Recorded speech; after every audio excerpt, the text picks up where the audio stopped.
నేను ఎప్పుడు అబద్ధం చెప్పను, నీ ముందు అస్సలు నటించను. నేను నాలా ఉంటాను.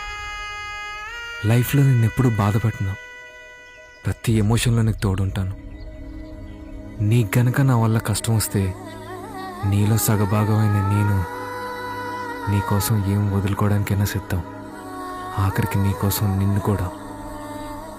కానీ ఆ రోజు రానివ్వకుండా చూసుకుంటానని నీ హస్బెండ్గా నీకు ప్రామిస్ చేస్తున్నాను. I love you లావణ్యశ్రీ.